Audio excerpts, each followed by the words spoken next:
Clap one on three. One, two, three. What's up, everybody? Welcome to another episode of True Crime and Cocktails. We're so glad that you're here. As always, I am your host, Lauren Ash, and as always, I am joined by my co-hostess with the mostess, Christy Oxborrow. How you feeling? I'm uncomfortably full Sure. because I'm a lady of a certain age who has just too much Chinese too late in the evening. I get that. Is it feeling like it's kind of like almost like under your heart, like you're feeling it Oh like yeah, like in the ribs? my tits are like holding it up, it seems. Yeah. Oh, my tits hold up nothing anymore. Mm. But it feels like they're like holding it in place, and then it's just gonna like straight drop zone from like my chest out my ass. Like there's not gonna be a place for it to stop in between. It's not gonna take the time to go through all the intestines and really work its way. It's just gonna drop right out. It's just uncomfortable. Is what have I done? You're living a Tower of Terror situation internally. Almost always, but especially now. Like Yeah. I could have probably eaten like that 20 years ago. Sure. Gone to bed immediately and been like, no one even knows.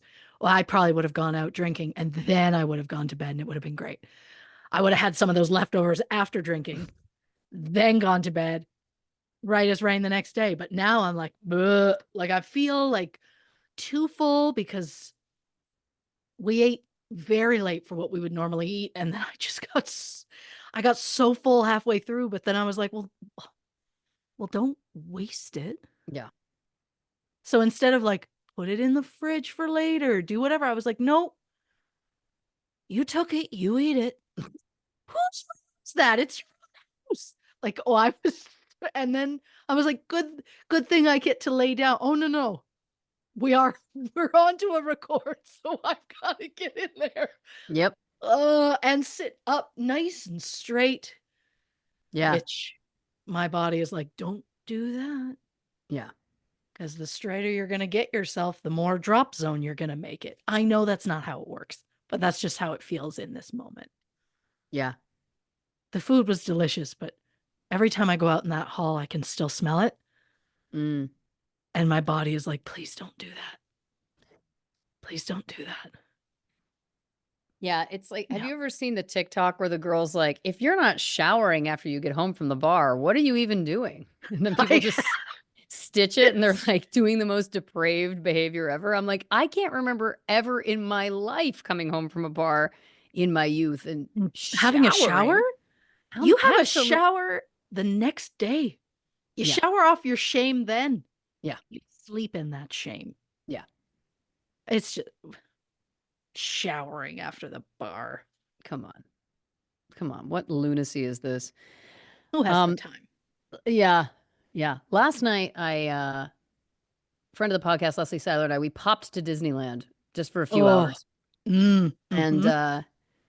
I ate here's the thing I'm always chasing at Disneyland. For Yeah. years, they had these baked potatoes and they put a barbecue chicken with coleslaw and cheese and stuff on the top.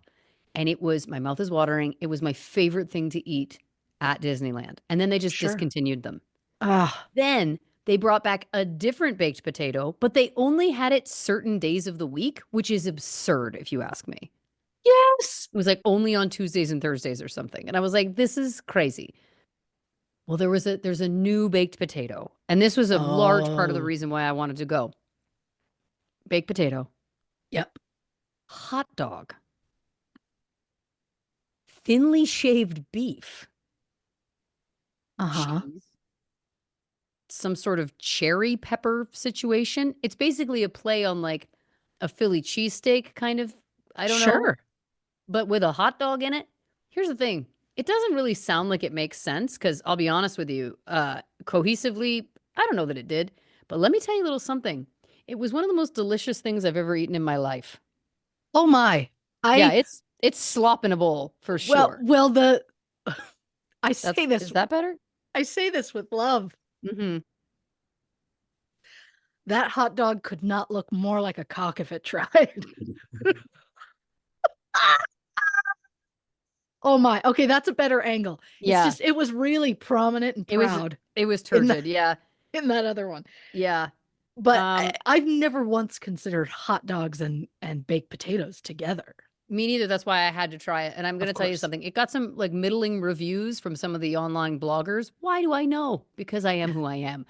Um, but I gave it a 9 out of 10. It was Wow. really good. It was like again, it was like in a sense I was like, I don't know if this makes sense, but flavor-wise it was there. But all of this is to say is that 20 years ago, oh, I could have taken down 3 of those. I could have ridden a bunch of rides, slammed some drinks, woken up the next day and been fine. Yeah. I woke up this morning at 5 in the morning. I don't want to get graphic, but let's just say glued to the toilet. Like I was unwell. And it was like because I ate one fancy potato? This is hell. With a hot dog on it is fancy. Oh my god, you're the cutest. I just Yeah. Yeah, I get it. It's just you gotta stick with basic foods after a certain hour in the evening. Yeah. Well, again, like you're Yeah. saying, you're like, oh, I ate too much Chinese too late. And I'm like, well, I ate that hot dog stuffed potato too late, I guess. See, and that's the thing. If I had eaten the hour, because it was an hour and a half past when we would have normally eaten, Right. which doesn't seem like a long time, but in 40s, Oh, that's fucking forever. yeah. And I also should have only done about half of what I did. Of I should course. have taken a beat, had my first bang, and then and then take a sit and let it all sit where it needs to sit, and then go, okay, do I really want more, or do I just think I want more? Right. With instead of just constantly loading that plate. But in my brain, I was like, well, it's like 90% vegetables, so it has to be good for you. Stop it. Making yourself physically ill is never gonna be what's good for you. Yeah, yes. Eating past the point of discomfort is I Yeah. mean, listen, I'm no doctor, Sure. but For I'm sure. going to say that I feel like, maybe just think on it, Yeah. Yeah, you know. I mean, I've had probably more Tums in the last 2 years of my life than Oh I yeah. had ever before that, Yeah. and I had horrific heartburn throughout my pregnancies, Mhm. and yet Mhm. that does not rival 40. I think we may have talked about this on the show before, but I'll say the Tums is next to the bed. It is Yeah, within grabbing distance. yeah, What else is within grabbing distance? A hidden pepper spray that lives there. I've told you this, right? of course. Yeah, I I think mean, it makes sense. I have a few of them hidden around the house Yeah, just in case. of Those are the course. 2 things I can reach for my bed. I can't even reach the lamp to turn it on and off. Just the weight, like the distance to it and stuff, Mm, and the height mhm. of the kinda like nightstand thing. I just can't. Yeah, I have a clapper. Clap on, yeah. clap off, Clap on, clap clap off. off. The clapper. Yeah. Ingenious. Oh, it's a game changer because I literally would have to like almost physically get out of bed to turn off the light, but now the clapper does away with that. So again, the only things I can reach are a giant jug of water, Tums, and the pepper spray. And if ever there was anything to encapsulate more of a woman of a certain age, I think that Ah, that really speaks to it. yeah, yeah, if anyone ever wants to know, like, the life of a woman, it's like, yeah, there you go. Yeah. Those are absolutely the things, that sit on the nightstand. I also, have a pile of my smut books. I mean, to be fair, they're not all smut. There was one I read the other day, and as I was reading it, my husband was like, "Oh, you and your smut." And I said, "Actually, this is like a very light one where they don't go very far." And then I got 2 chapters later and turned to him and went, "They went very far. So much further than I ever thought." And he was like, "Oh," and I was like, "I can't even describe what they've done to each other." So I'm like, "It went farther." I thought it was gonna be light. It wasn't. I Well, still loved it. oh, Like, of course. that's not the point. The point is Listen, unless and this is someone's first time hearing this show, no one's questioning that ah, you loved it. yeah. Oh, no, it was well done. I like the writer, and also, shockingly, Everyone was human. I was a witch. Does that count? I think that still counts. I think we're Still are witches super human? I think that you can be human and a witch. okay. Because I mean, did see an interview with the author. Her name is Erin Sterling. Just Okay. felt I would say that. She writes under another name as well, but she writes a specific trilogy under Erin Sterling that I like. But I saw an interview with her, and someone described it as delve into the world of paranormal romance, and I was like, there it is. That's exactly why I'm This is here. your dream. It's exactly why I'm here. And yeah, it's there were no fae, but he was a witch and she was a human. He was a I witch. was just gonna She say, does was a that make human. it any more obvious? Yeah. Well, I love this for you. I love that we both went to Avril Lavigne mentally. I know. But listen, it's again, it was the wording. It was the It wording. is. It is. You're right. Yeah. Um, listen, fuck.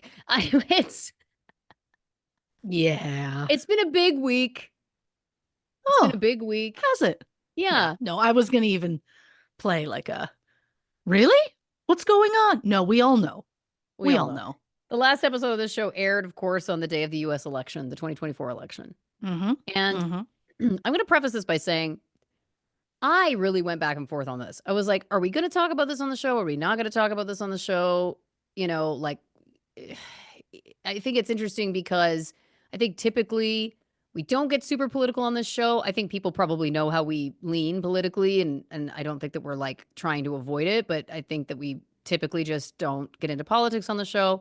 Um, Viewing the show as being something that, can give people levity and a break and all of those things. And then get into, describing brutal murders. But still, we understand that. But, you know, I think it's impossible not to at least mention it. It's a massive piece of world news. It feels Sure.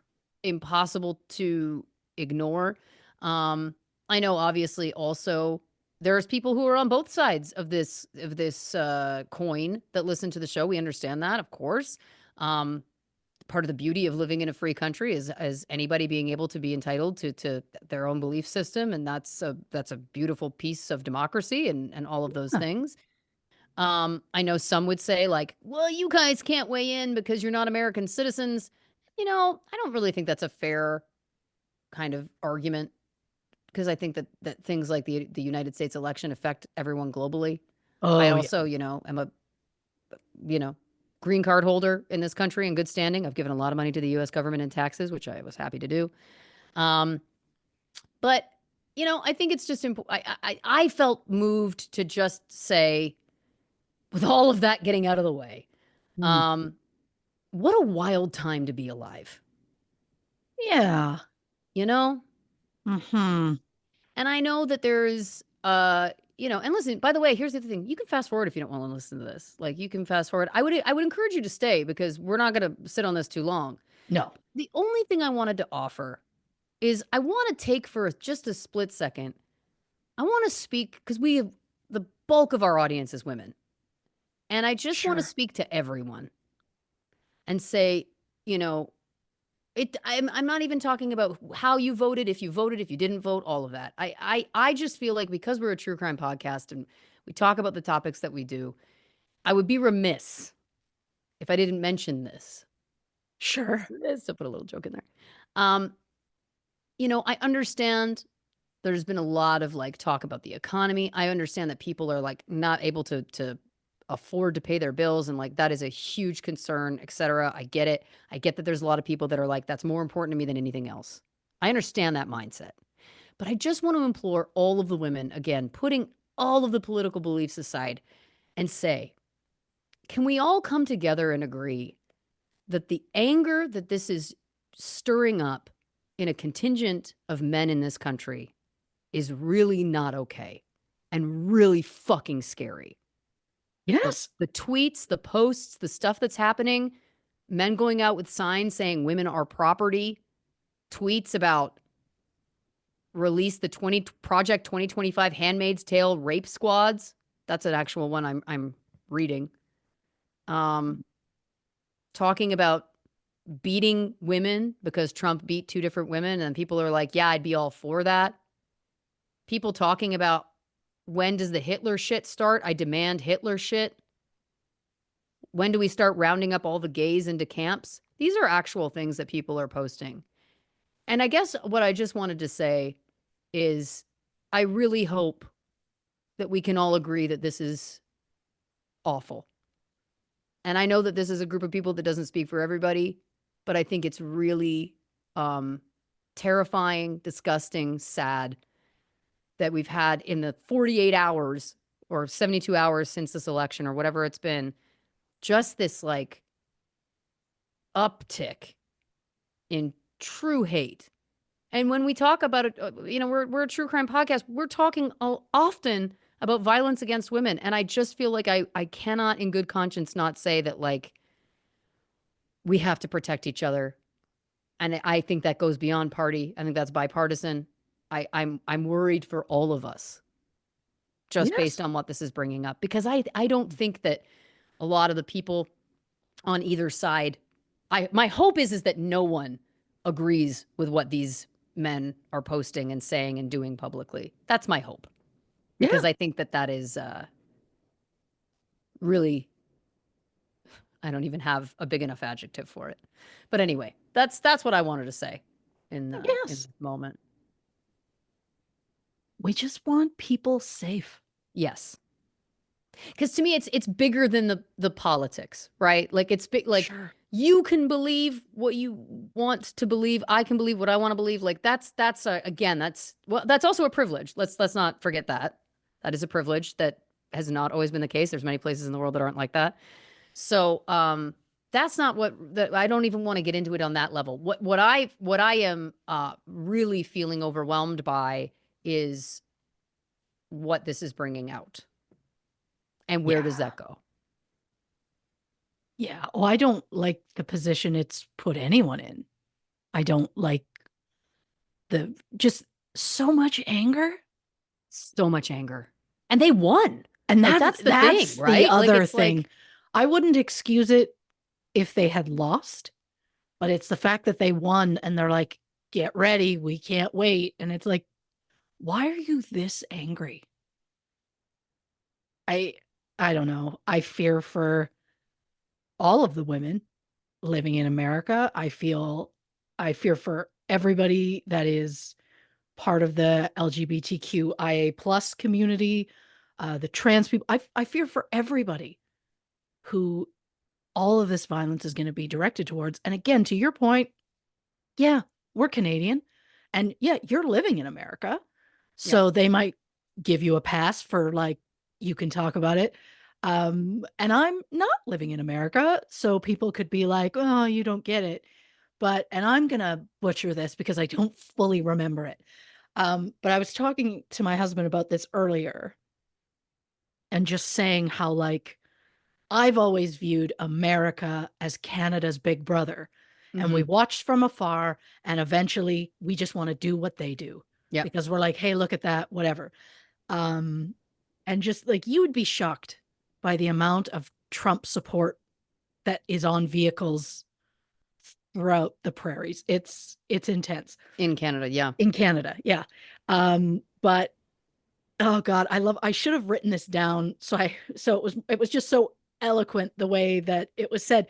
But my husband was talking about a political cartoon from like the 90s. And it basically was saying, like, Canada being so close to the US is like being in bed with an elephant, because every time it does something and moves, we fucking feel it. Yes. And so once things get really dark, it's just going to slowly start to leak up here. And then I'm going to have a whole new batch of people to worry about. And I want everybody safe. Yes. That's all I want. As a mother, as a podcast auntie. Yes. Just so many people. I just want people safe. And I don't like the amount of anger that is coming out. And I really fear for people. I do too. I do too. And you know, I think the bottom line is the only other thing I'll offer, and then we'll move on, is that if you are somebody who is very happy with the results of this election, that's your experience. Yeah. And as much as you would want us to respect that experience, then I also just need to ask that you respect the experience of the other side too, because there are people who this will impact in Oh, ways that it might not impact you. And those people are scared, and those people are rightfully, in my opinion. And I think it's just it's at a time where I feel personally, I feel the divide has never been bigger. I really, really hope that there is a possibility for any sort of positive coming together, if nothing else. Just just respecting that this is a big deal for people, and you may not be able to understand that, just like I might not be able to understand you. yeah. But let's not let it delve into this dark, hateful place that it seems to be going so quickly. Oh, yeah. It's That's terrifying. all. It's tough. Yeah. It's tough. And I'm sitting here going, because this is the broken child inside of me, where I'm like, God, what can I say or do to add some levity? Because eventually we're going to get into a case that's also not light. So I'm like, so what do I have? What can I think of quickly? And so my brain is like, Christy, what do you got? What do you got? What do you got? Is there something funny? What's happened to you today? Nothing funny. I'm tired and overstuffed. So I've got nothing funny to add. But I'm like, okay, what do I got? What do I got? And then all my brain can think of, have you seen those home sense stools that are all over the fucking internet? This is an incredible segue. Truly incredible. I also absolutely do not want to talk about anything food related. Here we are. Right. The Right. ones that are foods, is that what they are? Yeah, Yeah. essentially, like these kind of ones, Oh God, they're cute. they are cute. And the thing is though, I'll say this. I saw them for the first time. I got to start writing down the names of people because I can never remember. I think her name is Karen Joy or something like that. She is this adorable girl um who just loves putting uh, very bright, colorful, very creative things throughout her home. And she had in her dining area all of these, like, I guess, they bought a house. So in her breakfast nook, we'll say, the table, all of the chairs around it were all of these different stools, and they were all fruits. And then she was like, she saw the lemon, and she was like, I love that. I wish there was a lime. There wasn't. So she bought a second lemon and she fucking painted it and made it look just like a lime. She's incredibly talented and I adore her. Um, and so all of a sudden, I that was the first time I saw them, and I was like, these stools are cute, whatever. Then they bring out a burger, and I'm like, okay, now I'm on board. Well, they've brought out a thing of fries. They've brought out so many that there are probably 30 plus of these different kind of stools. I saw at a store here in town, I saw one that was a stack of Oreos. And my Oh, instinct was like, obviously you need to get it. And then I'm like, what are you going to do with it? You're never sitting on that. yeah. You're not like, what are you going to do with it?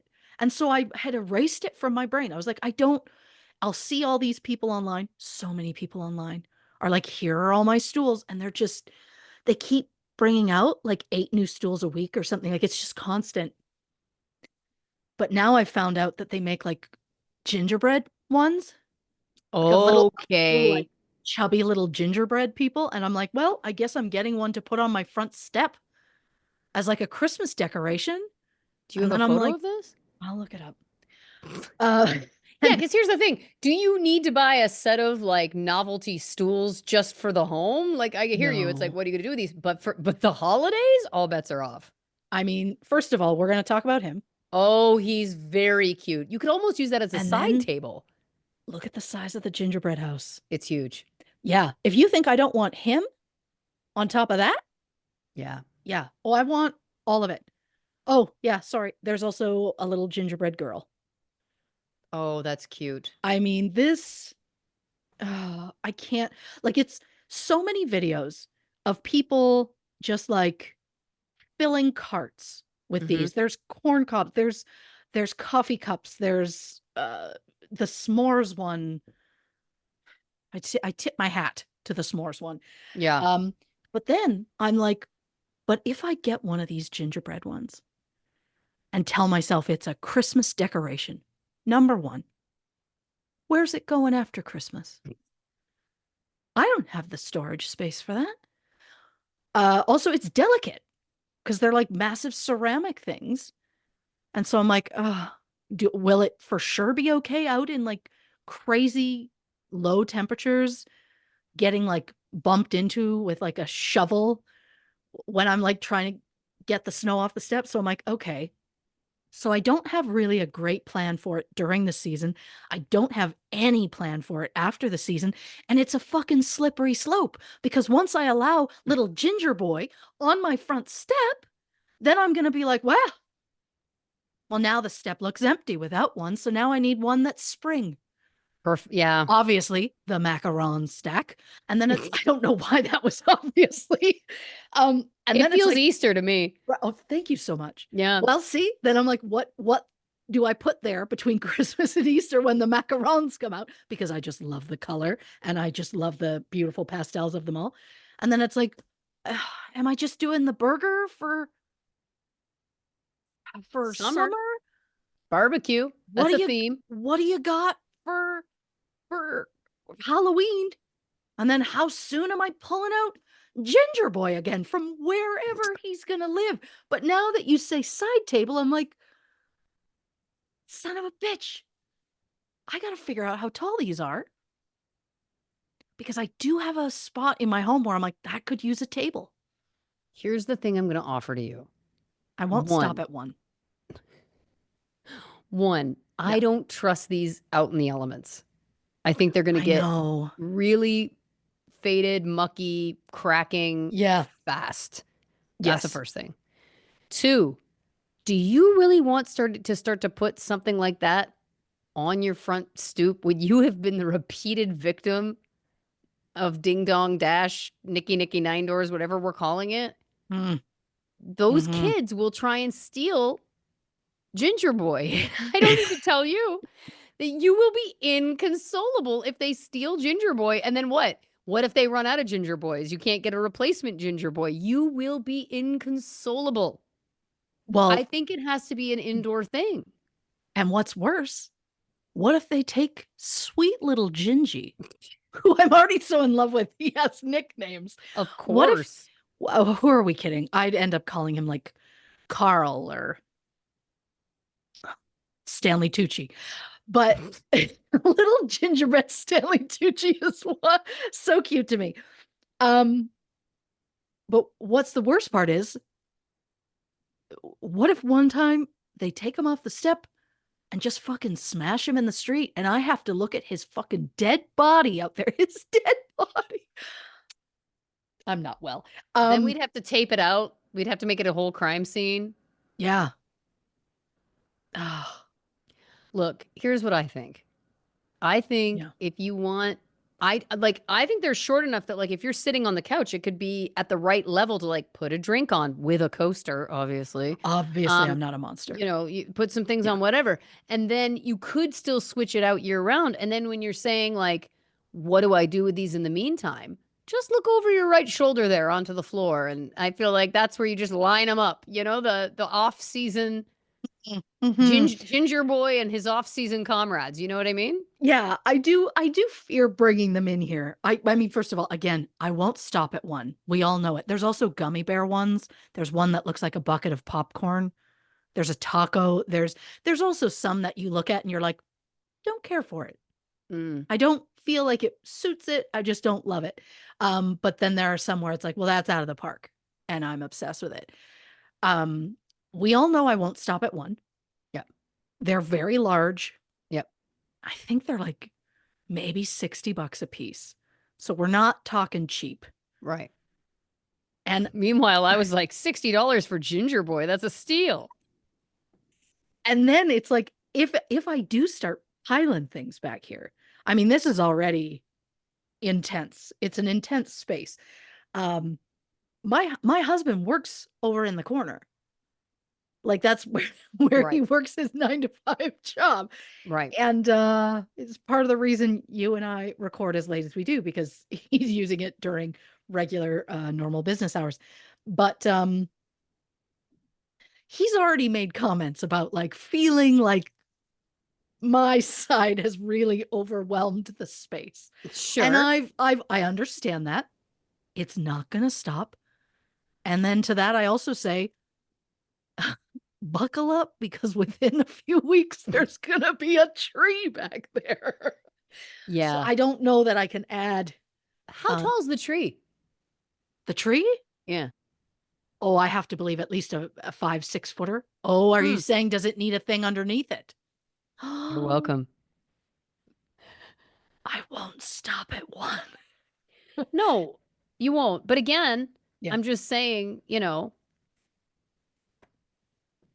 The thing is, what I need is I need some sort of site, and I don't know if Home Goods or whatever could be that site for me. But I need a site that will show me all of the ones that exist so that I can decide what I absolutely want to have, and then I can focus on it. I mean, do I want Stanley Tucci? I'm never going to not call him Ginger Boy because I think it's one of the funniest things you've ever said. But you can Yeah. call him whatever you like. Well, I do appreciate that. Oh fuck. Look at the top row. There's different shades of macaron. I'm And the obsessed donut stack. with But the these purple. don't look Oh, that they are. tall to me. I'm not being negative here, but Well, these look like 2 feet tall to me. they do seem. Well, let's see what we got. Oh, so many pictures of the carts full of the ginger boy. Hold the fucking phone. First of all, there's one that's a bowl of Fruit Loops. Okay, follow your Also, nose. where's that ginger boy? He's got a little hat. He's got a fucking hat and a string of lights, like a really saucy belt. Here's something else I want to throw out to you. Yeah. What if there's a new version of Ginger Boy every year? Are you going to feel comfortable Oh. not getting the yearly Ginger Boy? Oh, obviously not. So then I, what my question would be is it a holiday thing? Do you forego bringing in the macarons? I've said it and I already hate it. I hate that I've even suggested it. I feel like I'm Mhm, stifling mhm. you. Well, the true joke of my life is, do you know how many times in my life I have consumed a macaron? I'm going to say 0. Once because it was at your birthday, Oh, that's right. where I kept turning to people and going, I've never had macaron. Like, yeah.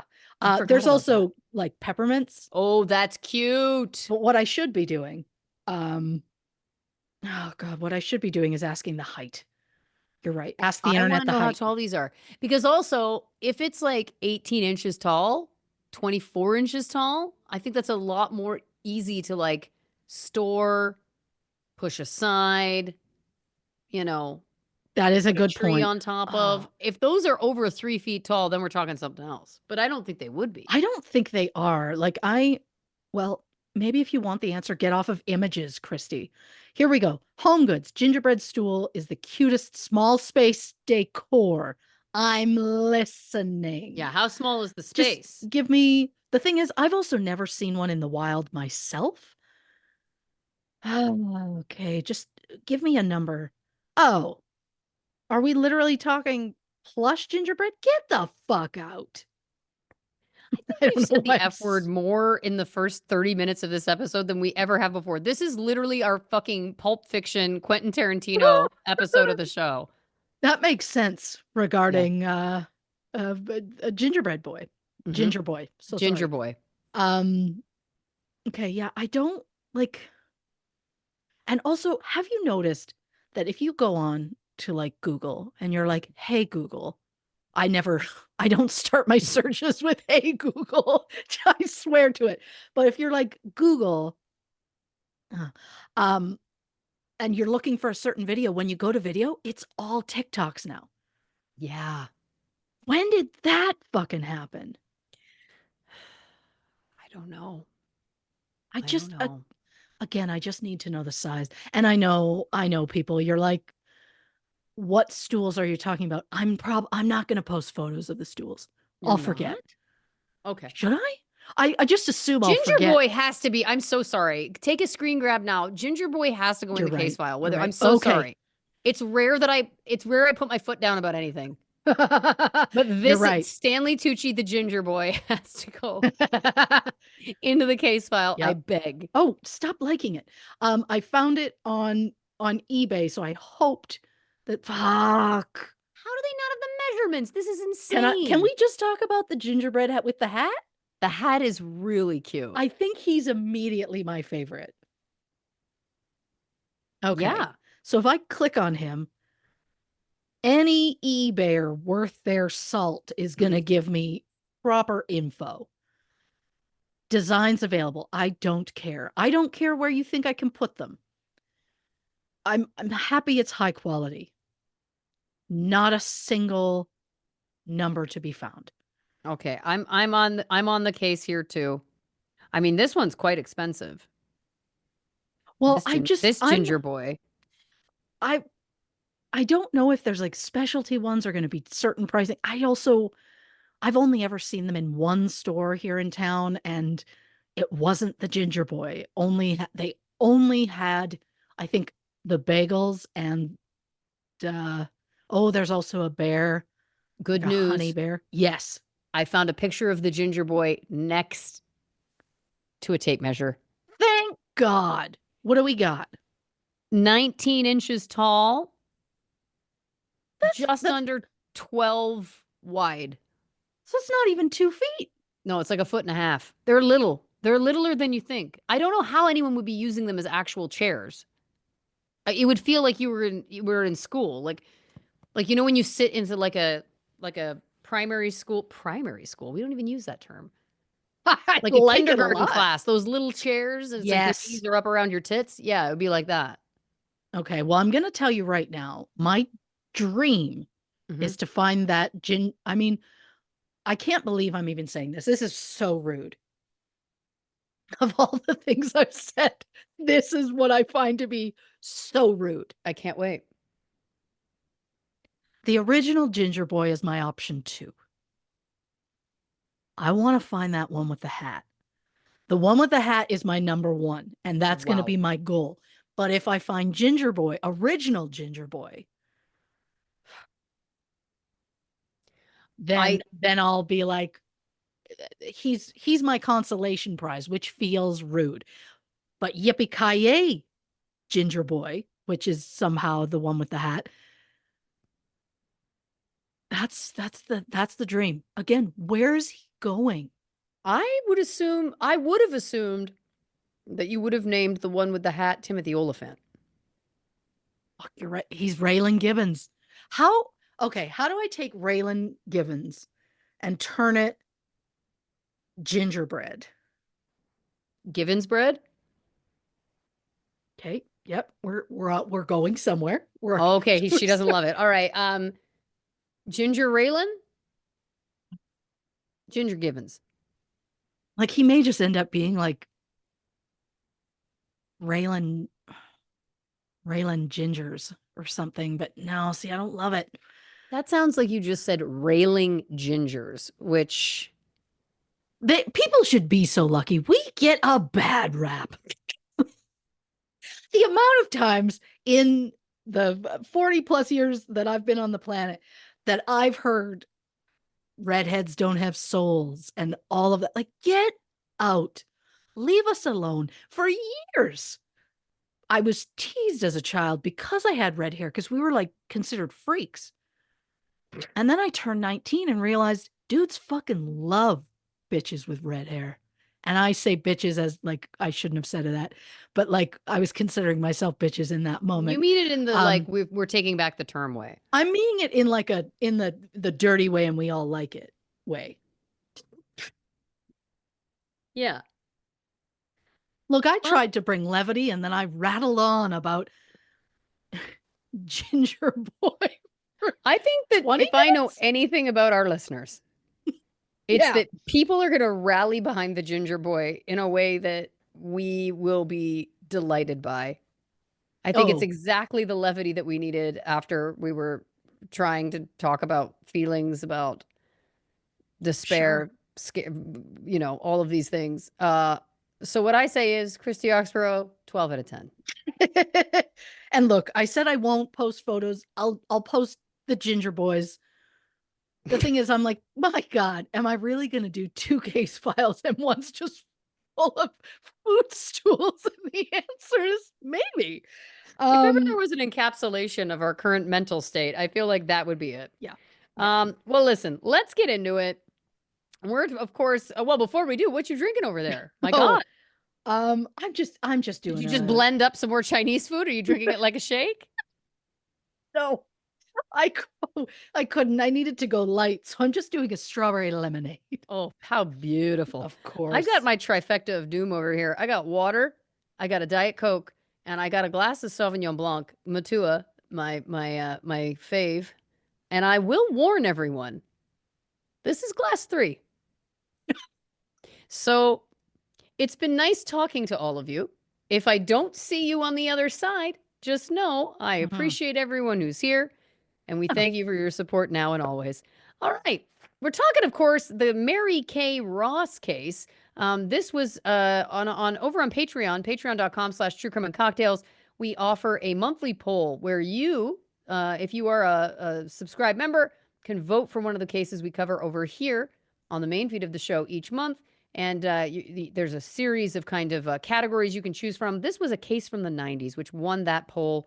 And that's what this case is going to be. I am not familiar with this case. And if you aren't, have no fear. Christy's synopsis is here.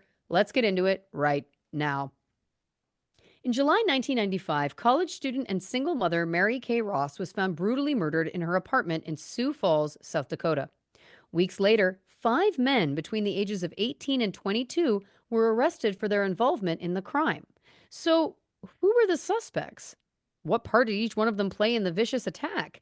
And what possible motive would they have for going after a young single mother? Christy Oxborrow investigates. We're gonna rage in this. Oh, listen, I feel like we've towed it. We've been dipping our toes in it, and let's Yeah. do it. Yeah. We dipped our toes in the rage. I tried to pull us out with food stools, which sounds worse than Doesn't what I sound like mean. what you want it to be. And then we're gonna go back in. It Let's just do it. is it just is what it is. So, disclaimer, as we do, this episode will contain mentions of intimate partner violence, so trigger warning for those who need it. Mary Kay Ross was born April 14th, 1970, in Denver, Colorado. She graduated high school in La Junta, Colorado in 1988, and around 1993, Mary Kay moved to Sioux Falls, South Dakota.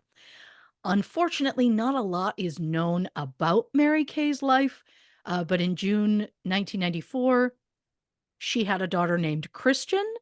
It could be Kristen. I've never heard it said out loud, but it is spelled like how I would normally pronounce Christian. Got it. So that's what I'm going with.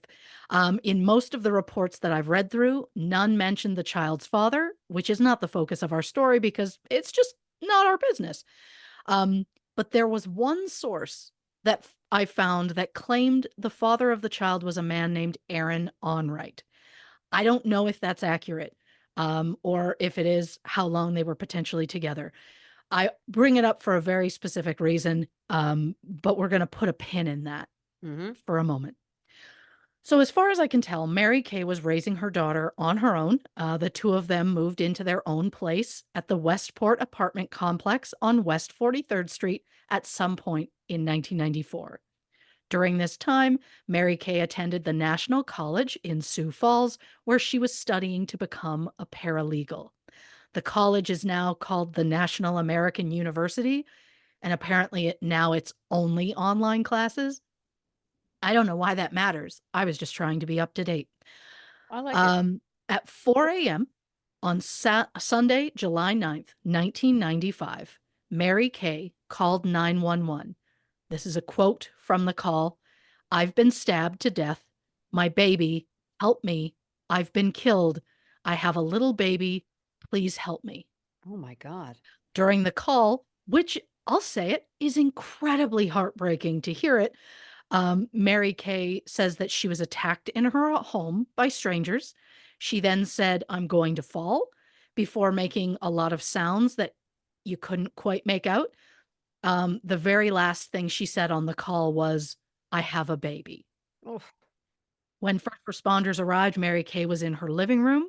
She had been stabbed 16 times in the head and upper body, and her throat had been cut. Sadly, Mary Kay did not survive. She was described as beautiful, kind hearted, and a vibrant soul. Her brother described her as the fabric that held their family together. Mary Kay Ross was just 25 at the time of her death. Mary Kay's 13-month-old daughter was discovered awake in her crib in the second bedroom of the apartment. She was unharmed. So, was this a random attack? Well, since there was no sign of forced entry, that seems unlikely. But what motive would someone have to kill a single mother college student? Well, at the time, Mary Kay was best friends with a 20-year-old woman named Amy Power, who had moved to South Dakota 2 years before Mary Kay. Now, there is very little information about Amy, but her maiden name is Onright. And from multiple searches online, she appears to be the sister of Aaron Onright, which is the only reason that I mentioned him earlier.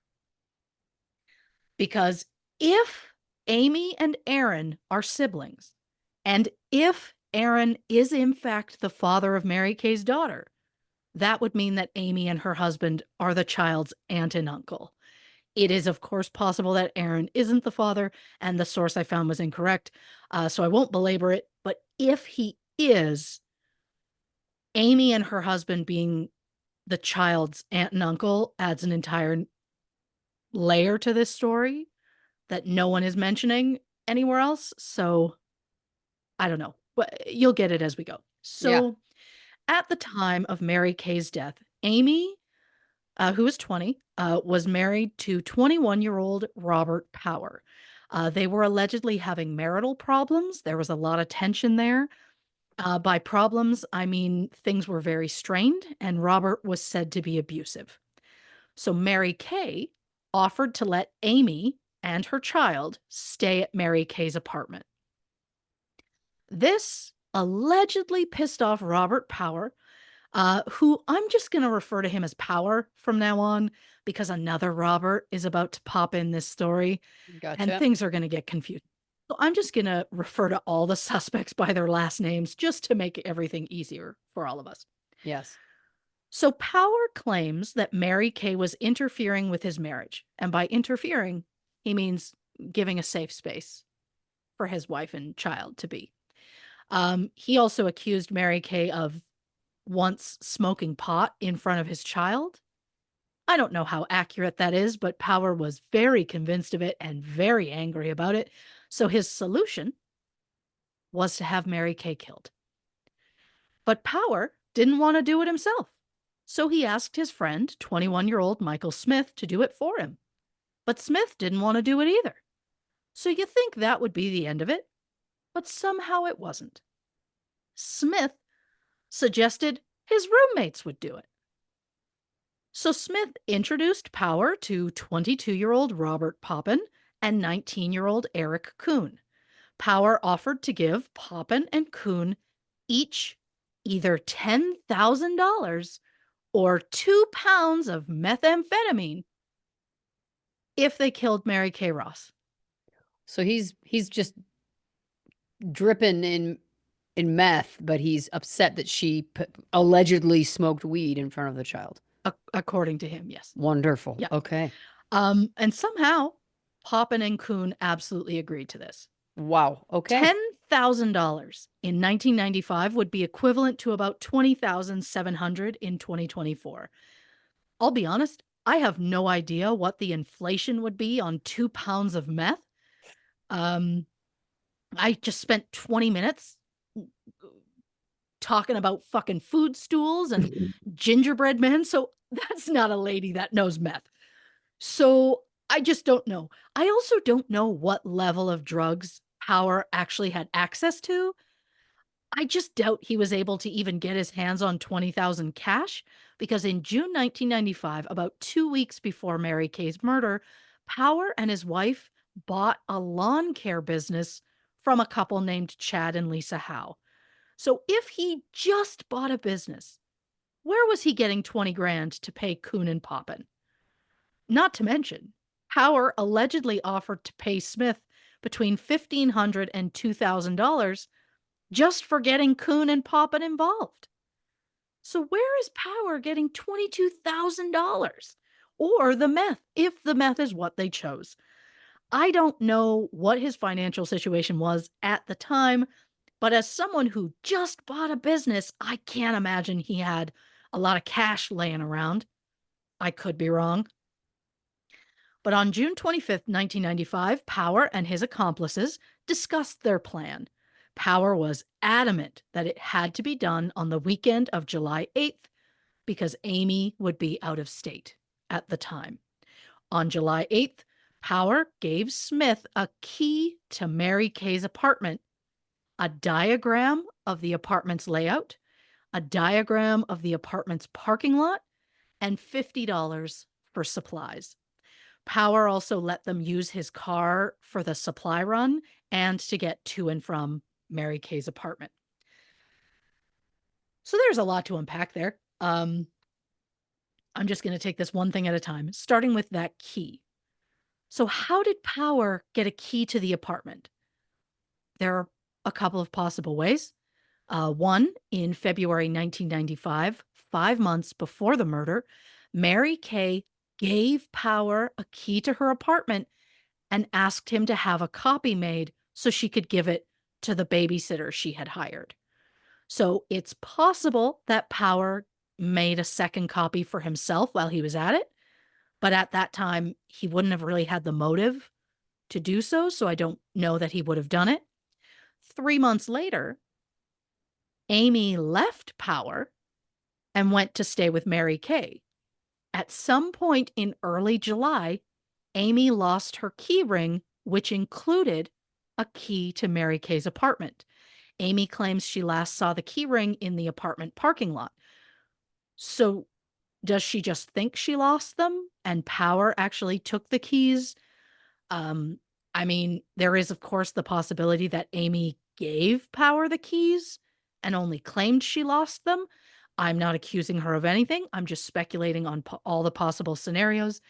Because if Amy knew about the crime in advance and helped make it happen, she'd be held criminally responsible. So Yeah. we have to believe that she was not involved. I also don't believe she would have had a motive to kill her best friend. So I'm not saying she's involved because there's no proof. I'm quick to believe that Power probably stole Amy's keys somehow because he wanted to get into that apartment.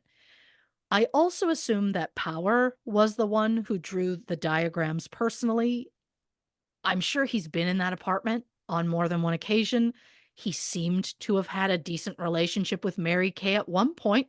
I'm not saying they were close, but they were at least friendly enough that she asked him to have her key copied months before her death.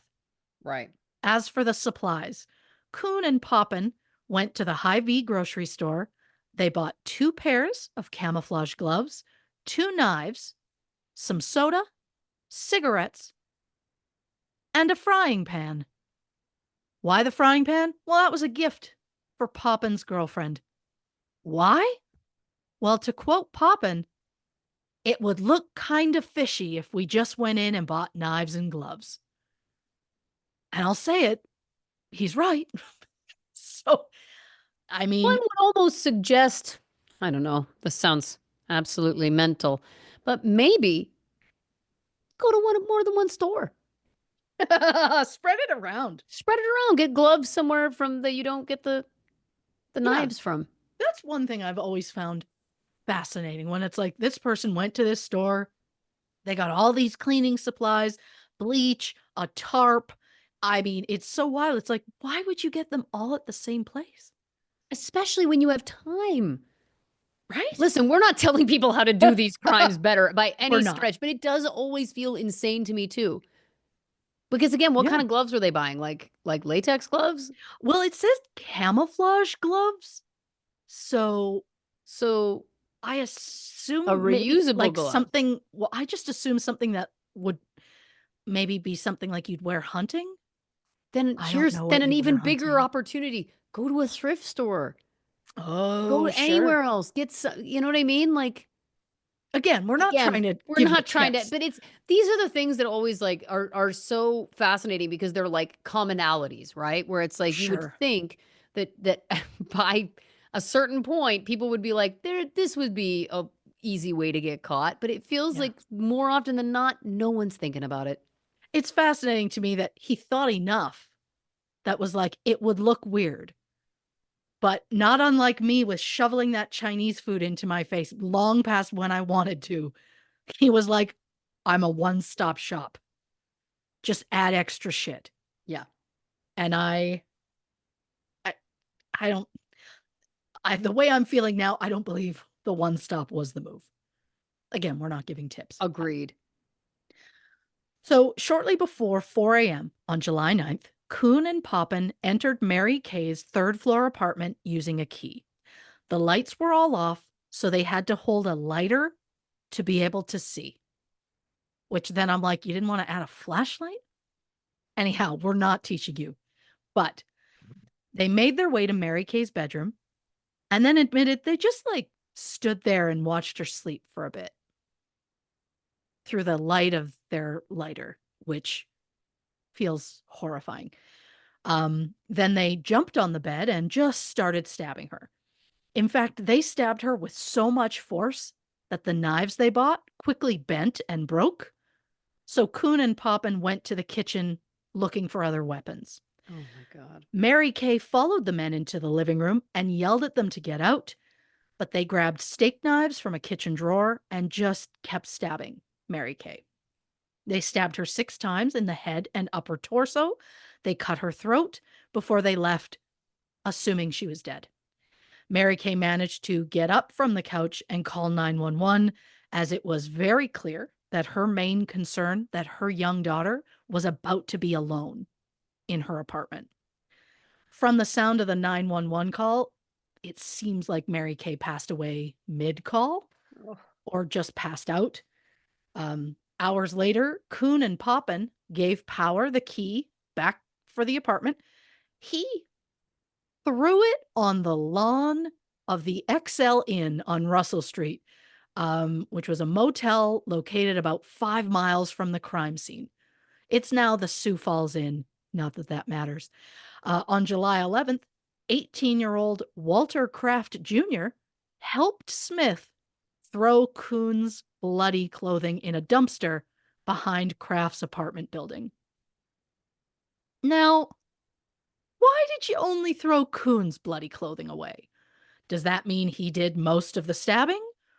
Or did Poppin just handle his own clothing?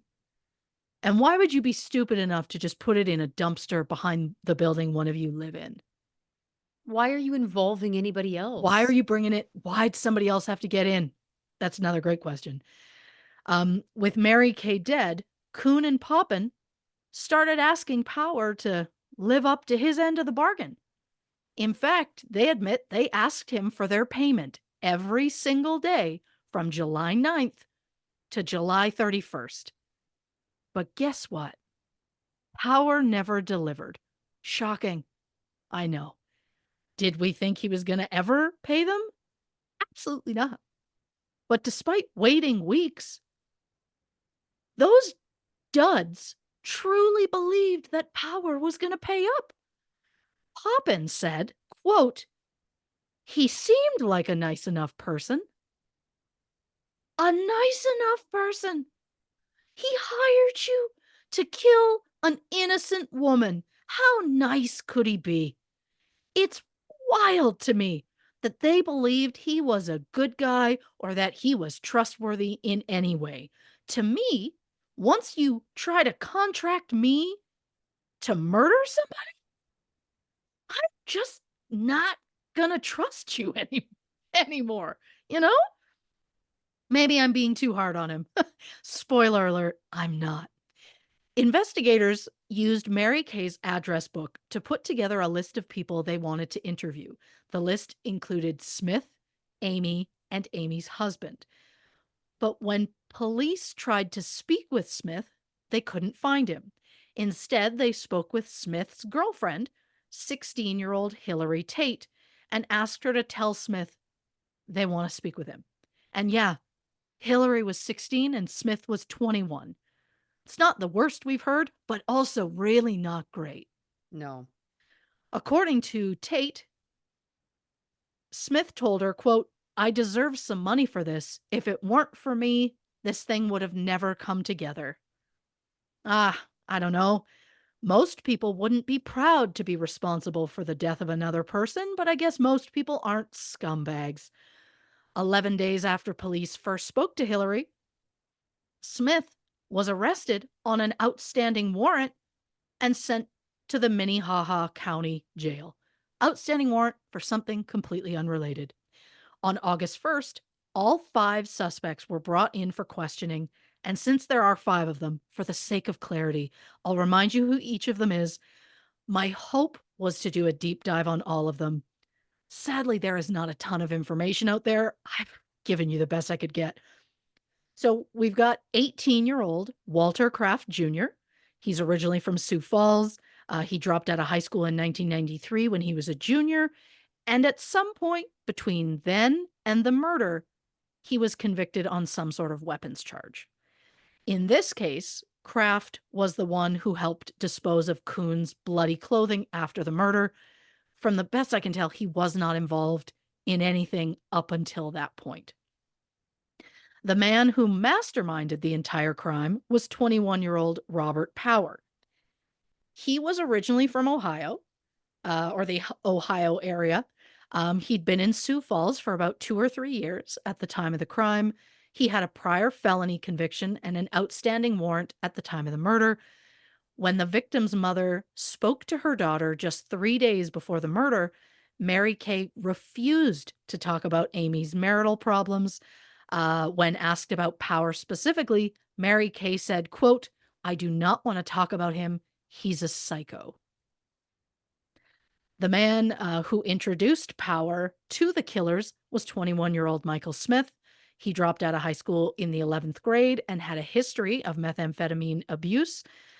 There were multiple prior felonies on his record, including a guilty plea in August 1994 for felony grand theft. He'd spent time in the South Dakota State Penitentiary, and at the time of his police interview, he was still on probation after getting out of prison. Hmm. The 2 men who did the actual killing were Kuhn and Poppin. 19-year-old Eric Kuhn was originally from the Los Angeles area and had only been in Sioux Falls for about 6 months at the time of the murder. And 22-year-old Robert Poppin, who was a local to Sioux Falls and had a prior felony record. And the reminder that Michael Smith, Eric Kuhn, and Robert Poppin were all roommates. And then all somehow friends with Power. So Smith voluntarily agreed to be interviewed by police. He told them he wasn't involved in the killing and that Power was the mastermind behind the whole thing. After a second interview, Smith finally admitted to being involved in the planning and that he was the one who brought Kuhn and Poppin on board. On August 2nd, all 5 men were arrested on 2 charges each. Kraft and Smith were charged with accessory to first-degree murder and conspiracy to commit murder. The accessory was specifically for concealing the evidence, for throwing out the clothes. And then, of course, they got the conspiracy to commit murder. Poppin, Kuhn, and Power were charged with first-degree murder and conspiracy to commit murder. Both Poppin and Kuhn waived their Miranda rights and immediately confessed. Kuhn said they weren't nervous or scared. They were actually really pumped up when they were entering the apartment. Poppin said that when stabbing Mary Kay, it felt weird at first, but then an eerie feeling came over him and he started to like it. Oh boy. He described Mary Kay as being like a rag doll, being tossed around, and then said, quote, she wouldn't stop struggling. Jesus. Yeah, horror show. Both Poppin and Kuhn stated that they agreed to the murder not only for the money, but also for the power that they believed they were going to get by doing it. They also hoped that it would make people fear them. The judge in the case described the crime as, quote, diabolical, devilish, inhumane, ruthless, premeditated, and merciless, with no pity for the victim. Poppin and Kuhn took a deal in which they both pled guilty to first-degree murder in exchange for the conspiracy charges being dropped and for them to let go of the possibility of the death penalty.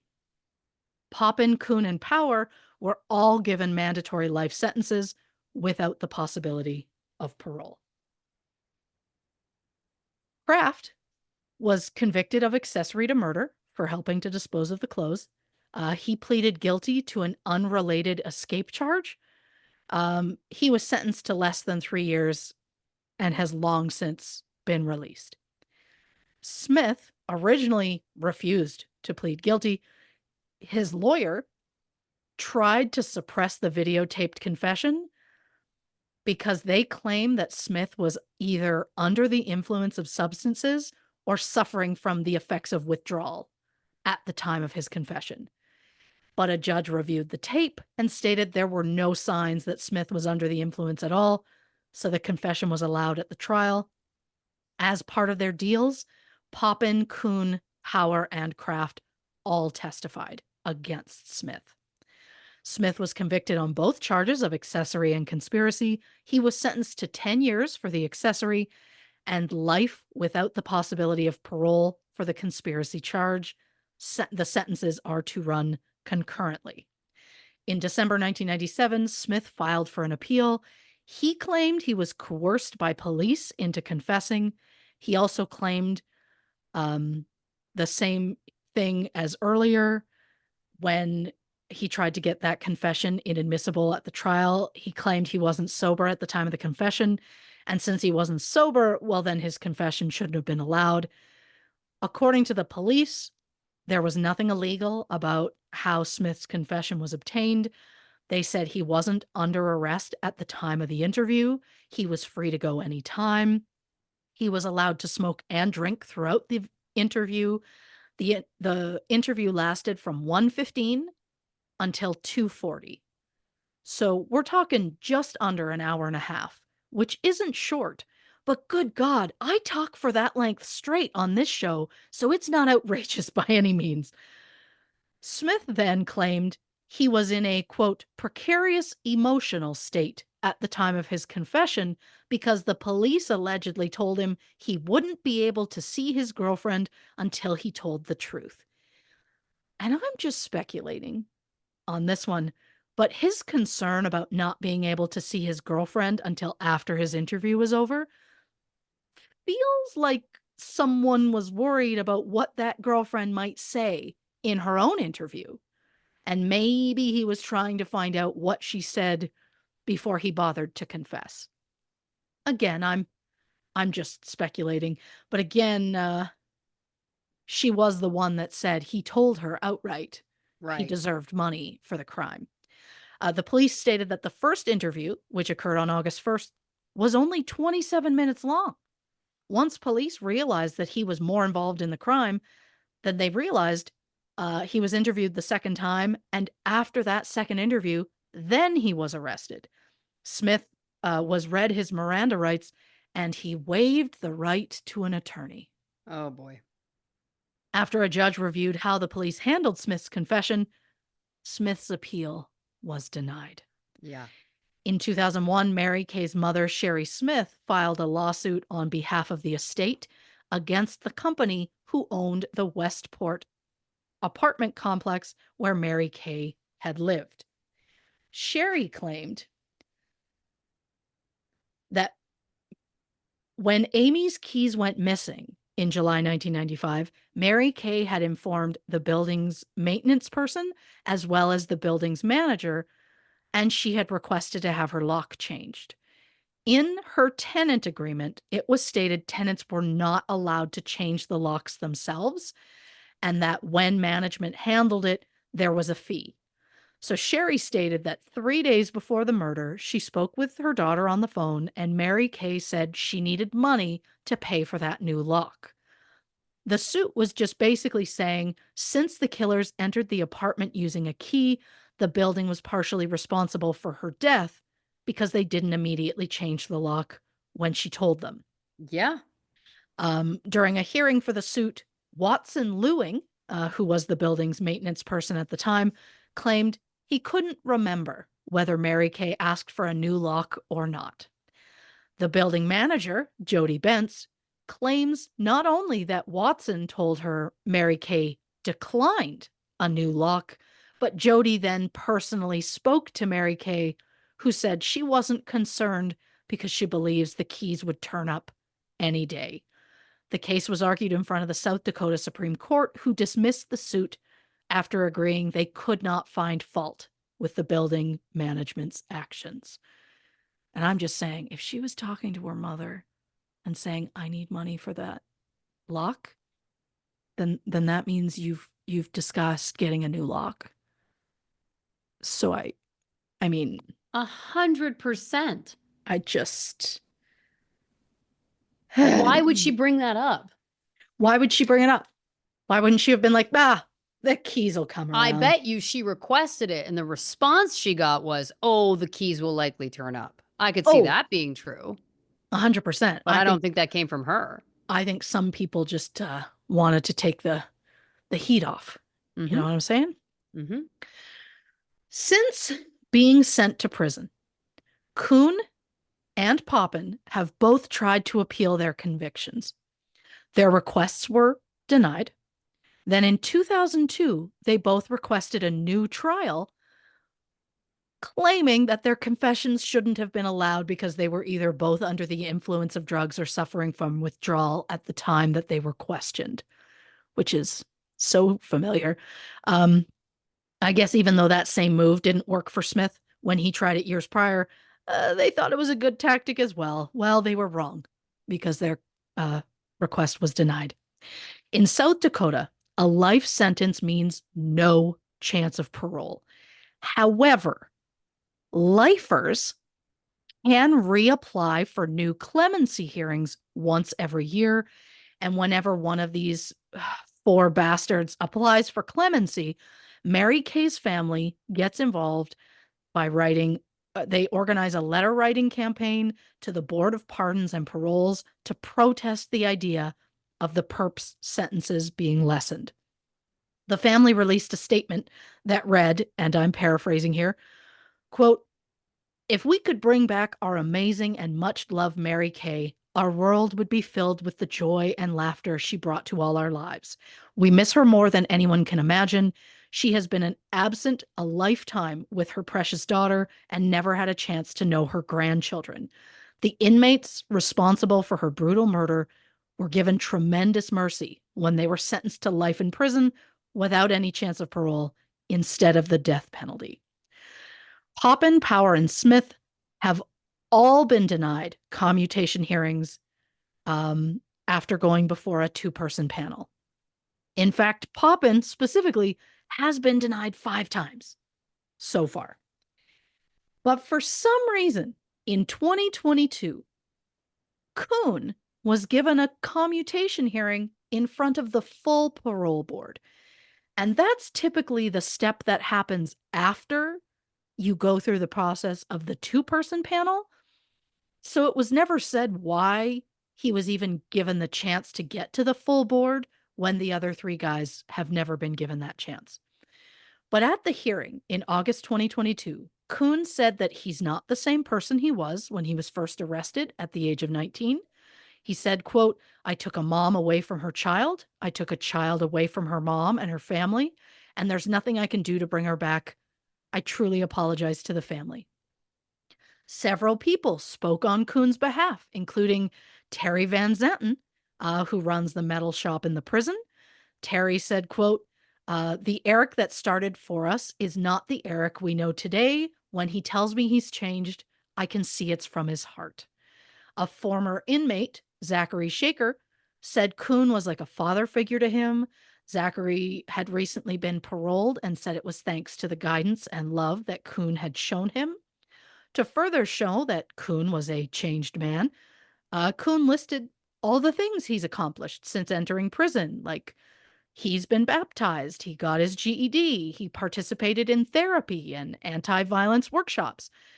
But to quote Mary Kay's sister, "Some claim his accomplishments show he is a changed man. But what might Mary Kay's accomplishments over the past 27 years have been?" And honestly, I agree. Yes. Kuhn willingly entered a home where a child was present and brutally murdered the child's mother without any hesitation. In fact, he outright said they were pumped up about committing a murder. I don't know if the board members felt the same as me or if they were shocked by the 90 violations for assault, theft, and escape that Kuhn has committed during his time in prison. But either way, the board unanimously voted to deny Kuhn's request for clemency. There are currently two petitions going around the internet about this specific case. One is to try and prevent Kuhn, Poppin, Power, and Smith from being released, and states that the idea of those men walking free is incredibly traumatizing to Mary Kay's family. The whole thing, the whole petition is a very like they did the crime, they should do the time kind of a vibe. The second petition, which clearly sympathizes with the suspects, is looking to help get the men released, believing that they have all changed and deserve a second chance. The second petition also claims that the spousal abuse allegations against Robert Power are false. Um, the only thing they use to back that up with is that there are no record of any 911 calls being made from the Powers home phone and no record that police ever visited their home for such a disturbance. And that might be true, but that doesn't mean that there was no abuse. To the best of my knowledge, Amy Power has never given a public interview about the situation. Most of the information that has come out about it has been what Mary Kay told her mother. But since it was mentioned in court, I have to believe the police have at least spoken to Amy about the potential abuse. Um, Also, like, not to mention, it would have been used in court during the trial because that was the reason Amy gave for taking her child and moving in with Mary Kay in May Right. 1995. The petition states that Power has been in prison for now for nearly 30 years, and he deserves a second chance to prove that he's been rehabilitated because the petition states that is the whole purpose of the prison system. And I get it. Sometimes people make mistakes. They go to prison where they get rehabilitated and released to become productive members of society. But this man got so angry at a woman that he hired three men to brutally murder her. One turned him down, but he got two more to agree to it. He knowingly took Mary Kay away from her family and took away any chance that her daughter had at a normal childhood. And this is where I'm coming back to it. If Mary Kay's daughter was his niece, then it makes it so much worse, especially when he has yet to show any remorse for what he did. No, he didn't participate in the physical murder, but there is no doubt in my mind that Mary Kay Ross would still be alive today if Robert Power hadn't hired people to kill her. So, just like my feelings about Eric Kuhn, I am glad that Power has done positive things in prison. He got his GED, he's participated in drug treatment programs, he graduated from various educational and religious courses. And I think that's great. And it's positive he's trying to turn his life around. I just have such a hard time feeling like he should be released. I hold a grudge better than most. It's in my DNA. But it feels like if you plan someone's murder, and decades later still don't show any remorse over it, then maybe you should stay in prison. That, of course, is my personal opinion. I would have compassion if Mary Kay's death had been some sort of an accident, but it wasn't. Those men planned out and executed the murder of an innocent woman for the sake of revenge. They took her life away and wildly altered the life of her daughter and her family. So, as far as I'm concerned, the rest of their lives should be spent behind bars. Mary Kay didn't get a second chance, so why should they? And I know that may make me close minded, but that's just where I'm at. As of this record, Robert Power, Eric Kuhn, Robert Poppin, and Michael Smith all remain in prison. Reporting for True Crime and Cocktails. I I was gonna come up with something funny, but I'm Christy. Hope fingers crossed soon to be Ginger Boy's mother. I love it. Listen, I got so much I want to talk to you about this case. My God. Let's take a quick break, grab a drink, hit the can. We'll be back to discuss the Mary Kay Ross episode of True Crime and Cocktails. Clap two on three. One, two, three. Welcome back to this episode of True Crime and Cocktails. We're, of course, discussing the Mary Kay Ross case. I just want to take a minute and what's so interesting is I feel like this happens so often on this show where there'll be something we talk about off the top and I have no that I talk about off the top and I have no concept of what the episode is and then it just feels like it somehow connects. And it just was so interesting because this Mm, is a case where there is just such a blatant disregard for this woman's life. Not that there isn't in a lot of the cases we talk about. And listen, I'll get into my thoughts on that more in a second, but it was just interesting to me that you know, I was making the points that I was making early in the episode, and then I felt like this was such a connected case in so many ways because again, just so many men in this case yep, blatantly disregarded this woman's life. yep, Typically, often, you know, I don't have to tell anybody who listens to this show, you listen to true crime. You know what I know, but just to reiterate, it's like as we know, a woman goes missing or is killed, often the intimate partner. Like this is common, right? Like yep, we're quite familiar with the concept of a man disregarding the life of a woman and killing her. But when yes. there's five, it's just really, I don't know. It just felt like it was connected to the point I was making earlier in a terrible way, but in a synchronistic way. Um, Because it just the real depravity about this one that stunned me was again just the laissez-faire attitude that this person seemed to find with all of these cronies. Yeah, I said it, cronies. The fact that he was Please. like trying to get someone to kill this woman, this very innocent woman, and not that they aren't always, but you know what I mean? Like this person is also one step removed from him. Yeah. Fact that it was like he goes to the first dude and the first dude's like, "I can't do that, but I do know two guys who will." Like, and I want to be paid. What? Then these two guys are like, "Yeah, no problem." Then they just call up another friend and he's like, "I'll help you, get rid of some bloody clothes." Like, my God. Oh, yeah. It's so bleak. Yeah. Every man that's in a connection with these men were all very willing to be complicit in the brutal murder of a innocent single mom? My God. It's so I mean, listen, I could scream about so many things. It's just like it Mm, it just again this just feels like a real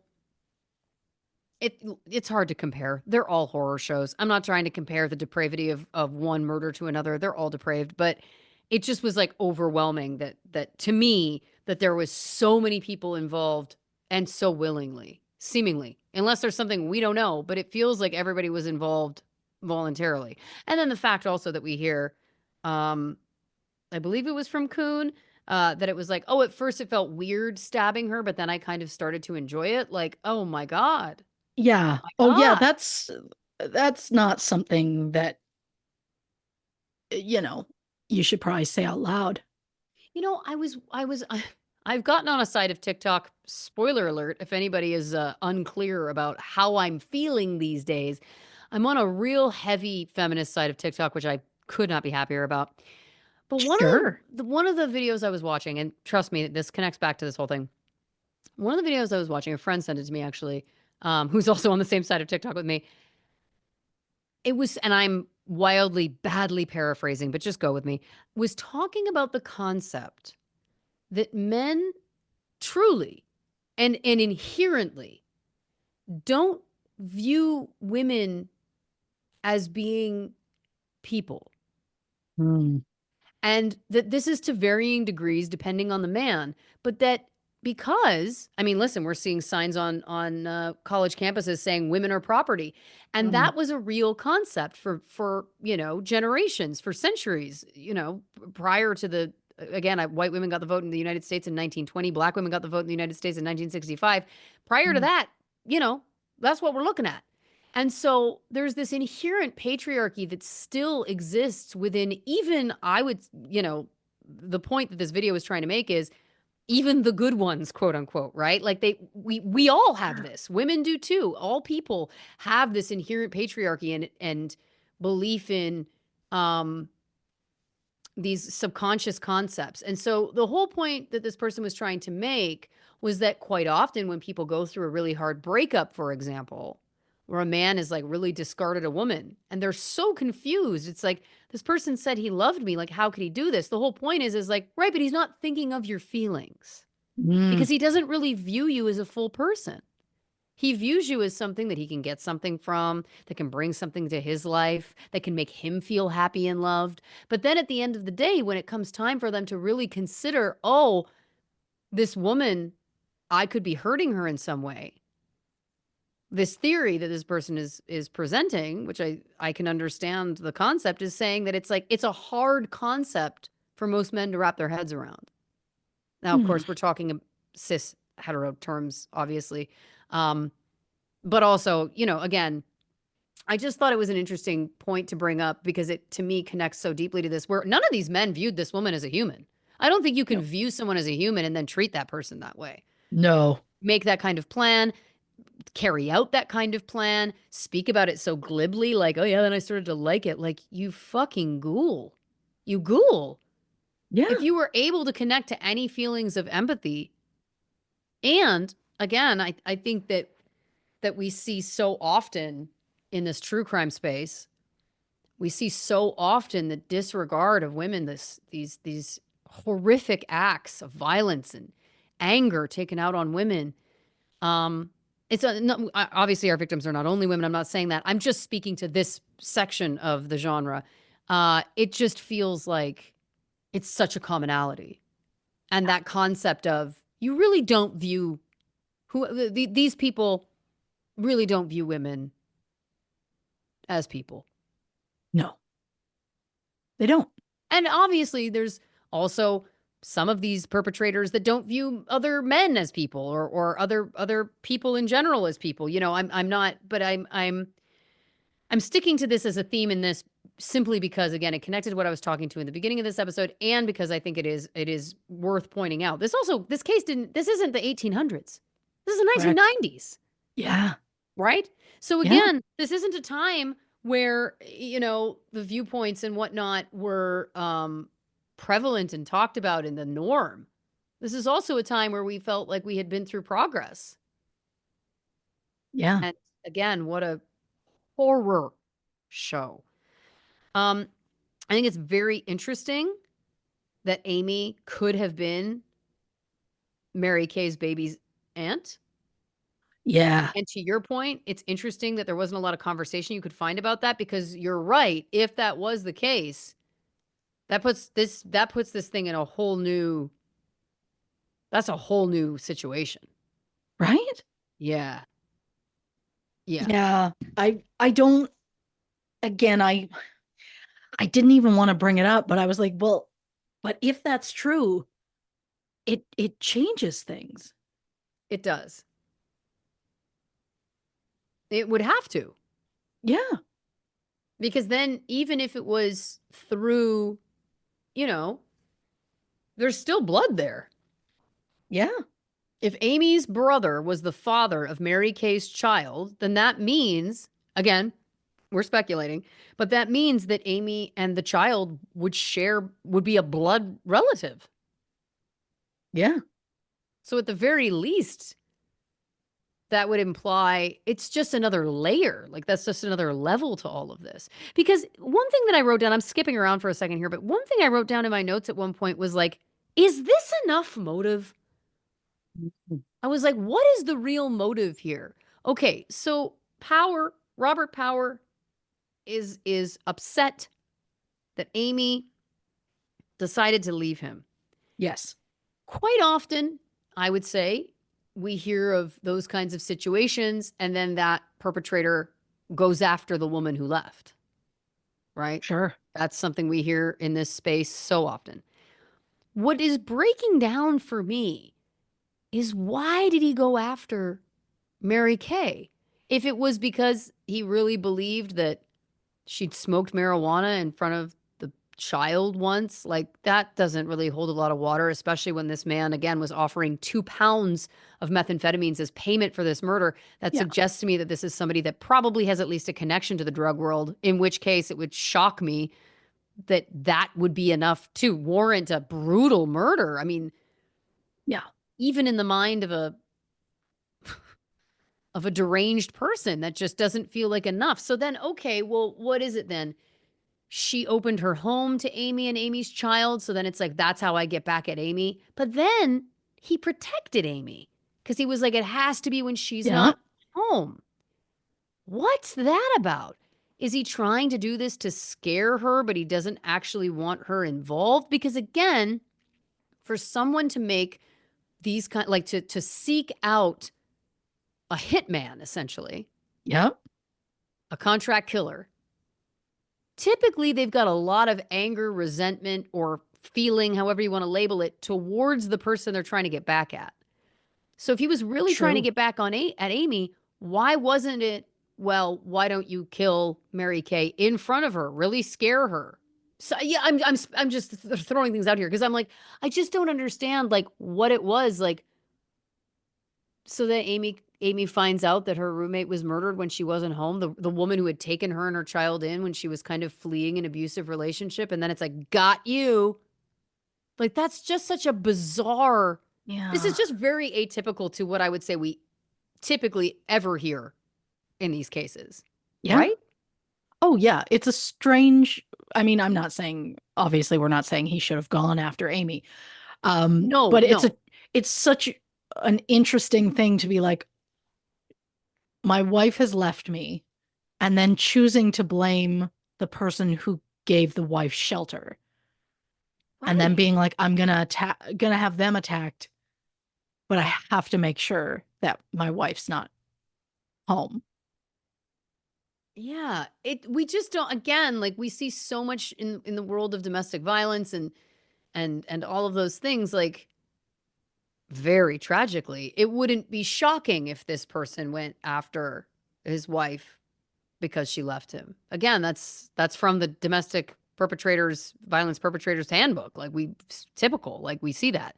Yeah. But again, to go after Mary Kay and knowing that her baby is in the house, like it's just again, it's like it's rattling. It's like this is a horror show. Yeah. Especially in the thought of like, they assumed she was dead. And with Amy out of state for the weekend, And their thought, when did they think the body was going to get found?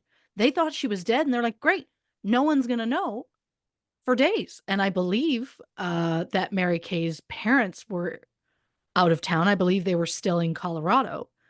So it's like, you were okay with the thought of that baby being alone for potentially days?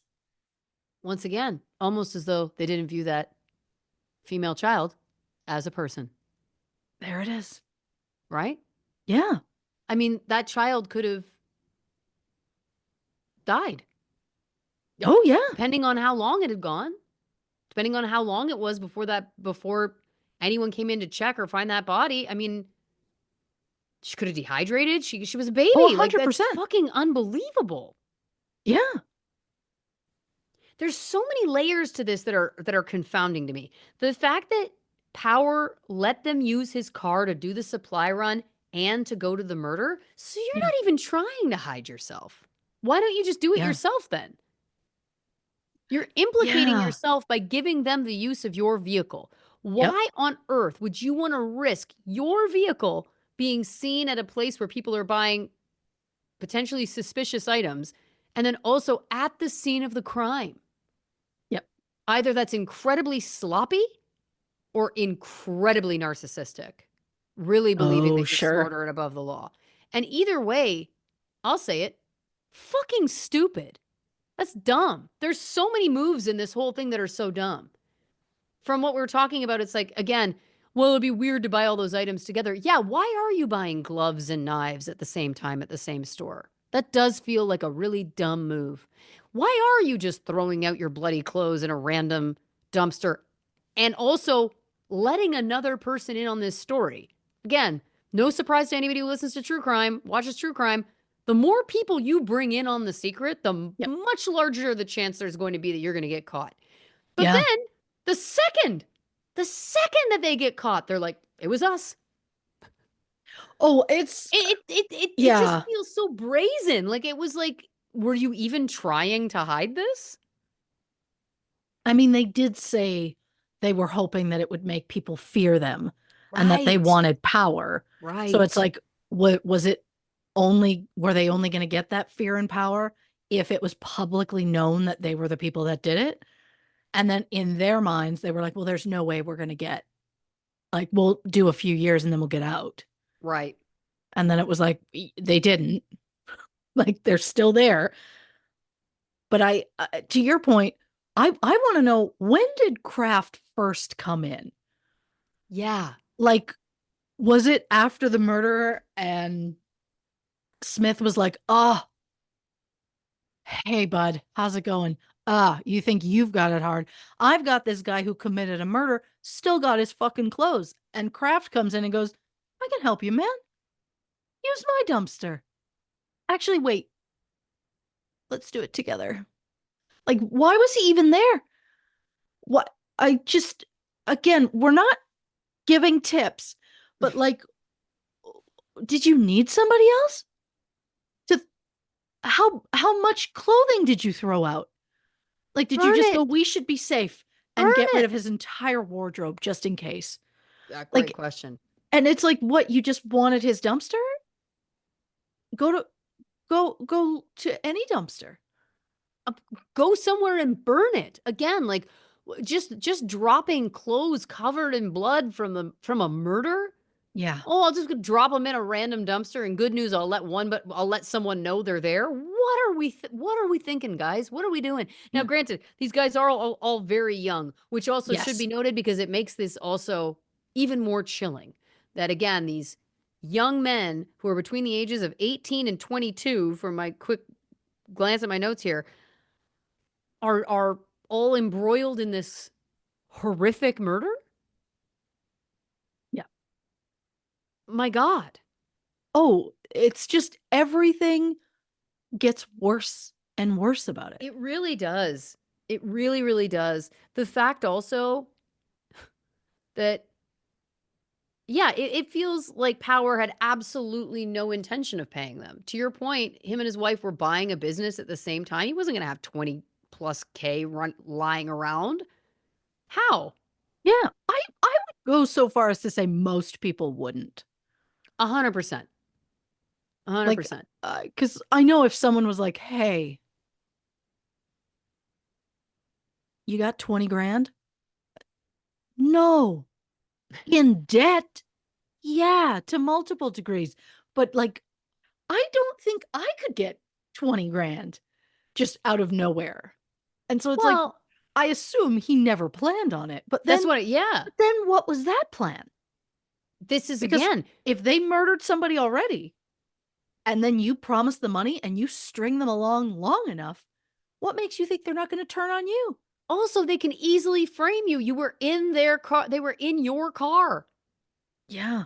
Like, what are you thinking? Yeah, you gotta like you made the deal with the devil. You gotta pay the devil. Like every bit of this is just wild to me, fascinating. Yeah, it really didn't seem like he had any intention because even if, look, if they had bought this business and then it was like 6 months later, could I wrap my head around like maybe the business was wildly successful, so he had access to this Oh, money? sure, sure. Sure. Or it was business money that he shouldn't have been spending himself. Absolutely, that all I can buy. But the fact that it was in correlation, like no one, if you've just bought a business, I don't care how small the business is, if you've Yeah. just bought it, there's no way that you're going to have extra cash lying around. So okay, so then he had absolutely no intention of paying them the money. Fine.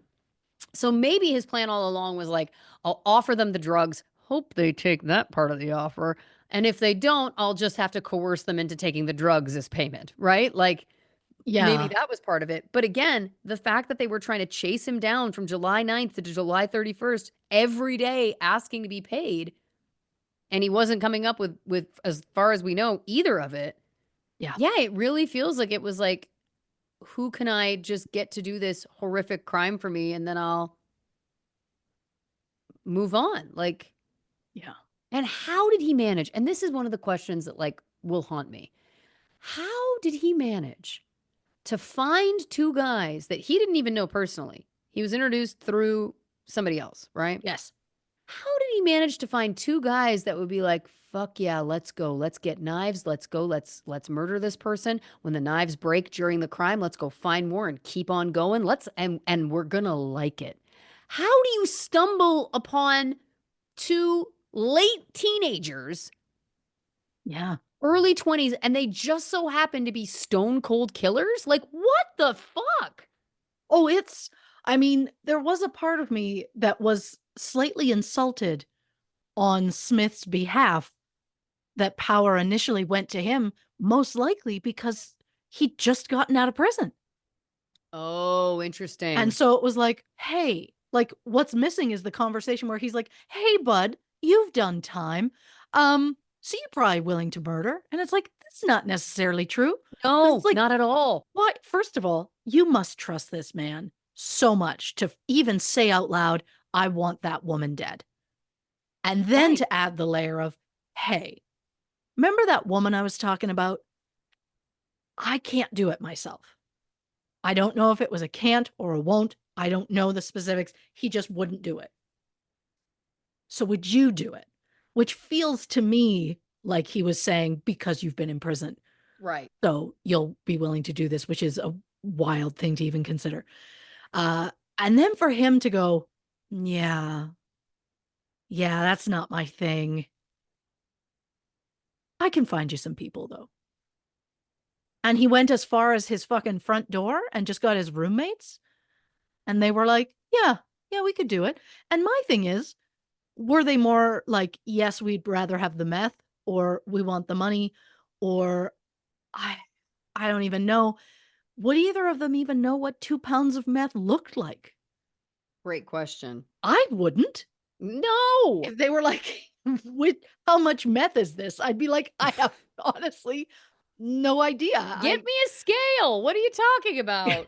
I Yeah, can't eyeball 2 pounds of meth. Good you're lord. you're gonna need to show me a photo of meth next to a tape measure, and then I might have an idea. I was just gonna say I could barely eyeball a ginger boy. What are we talking about Yeah, here? yeah. Oh, the idea of going full in on meth. So I'm just like, okay, so how is he getting his hands on these drugs?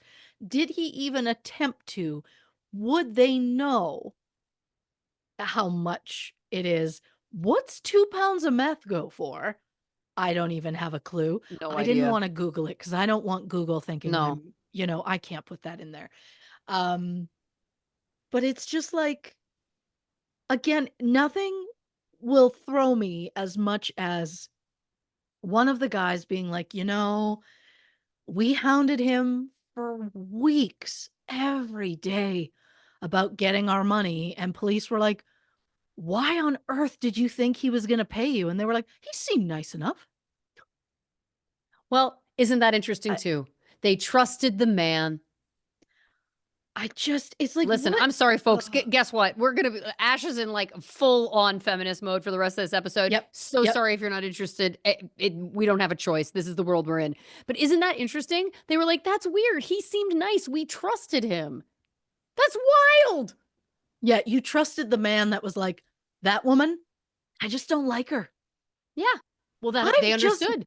yeah, I've just not liked a lot of people in Right. my life. And I've never planned to kill any of them.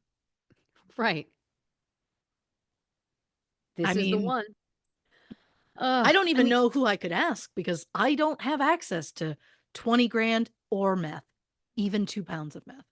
if you ever came to me and said, "I need someone to kill somebody," I'd say, "We need to sit down and have a conversation. What's up? You Yeah. okay? Oh, yeah. Yeah. And I would be like, Did oh, somebody God. smash the ginger boy? Like, what's going on?" Oh, you'll hear my scream from there. Like, the joke is my doorbell camera will catch me on my knees in the street with my hands in the air screaming over Ginger Boy's body if someone took him and smashed him. You're right. I can't put him They outside. they have to be indoor ceramics, I'm so They have sorry. to be. They Indoor have to cats, be. indoor ceramics, I'm so sorry. Um, Oh, you're right. yeah, okay. The fact again that Coon and Poppin immediately confessed waiving their Miranda rights, like, really happy to just go down for this crime too. Like, "Hey, Yeah. oh, well, we got caught. Here you go. Here's everything you need." Um, I Didn't just have take to long say for them to try and appeal, though. It was yeah, almost like they didn't think yeah, they were going to go down for it, even though they were like, oh, we're going down for this.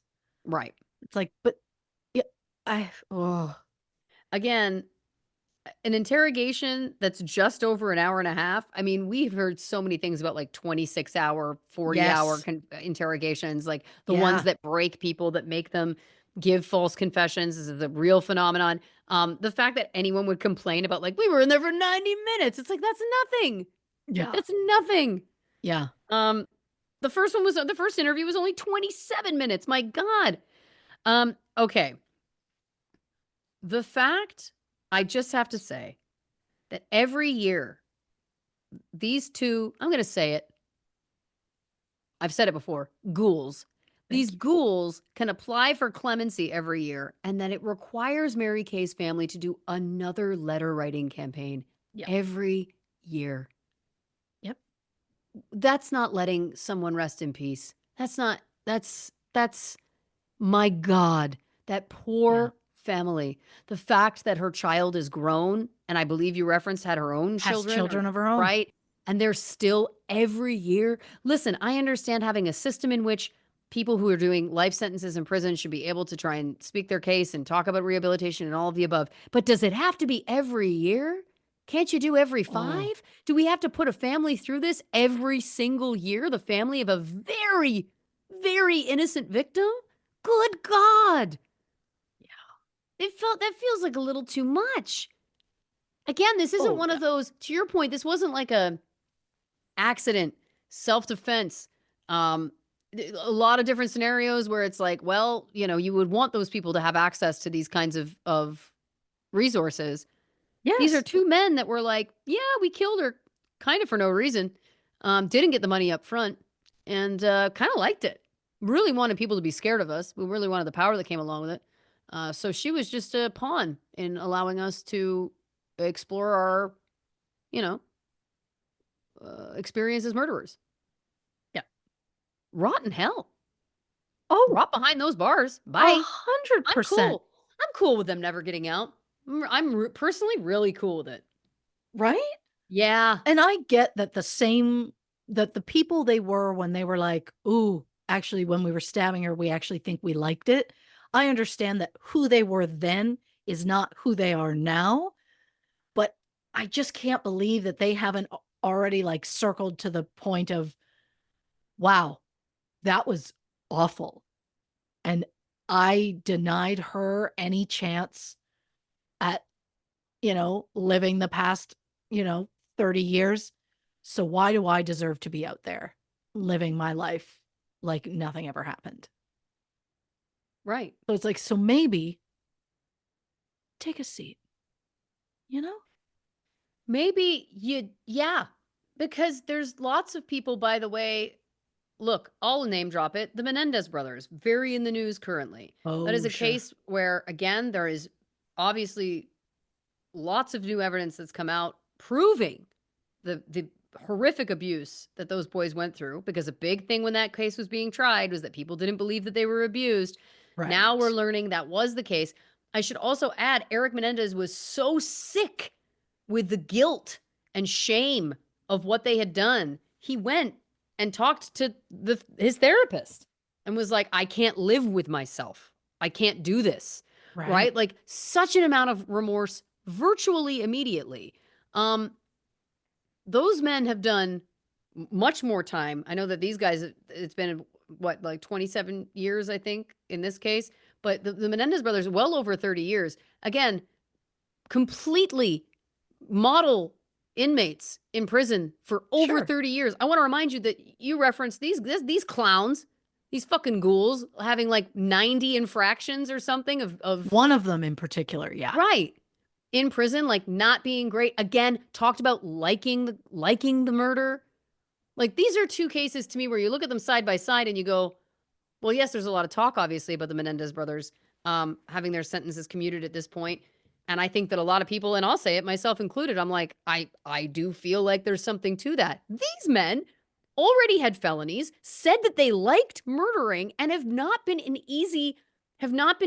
you know, on their best behavior in prison. You put the two side by side again, it's like, yeah, no, I don't think so, guys. If you ever said you liked killing, you liked the feeling of killing somebody, and then they let you out of prison, we would be screaming on an episode of this show, going, Oh, why yeah. did they not keep them in prison? Yeah. The second someone admits, like, there's something to this, I kind of enjoy it. Yeah, It's like, oh, they've got more things to work through before they're in public again. right. And can you Yeah. truly rehabilitate someone who likes the feeling of killing? I don't know. Maybe. But here's the thing. If we've learned anything doing this show, we hear so often someone will go to prison for a very violent crime, they get let out, and they repeat offend. So to me, I'm sorry, you killed a very innocent woman in absolutely in cold blood, said you enjoyed it.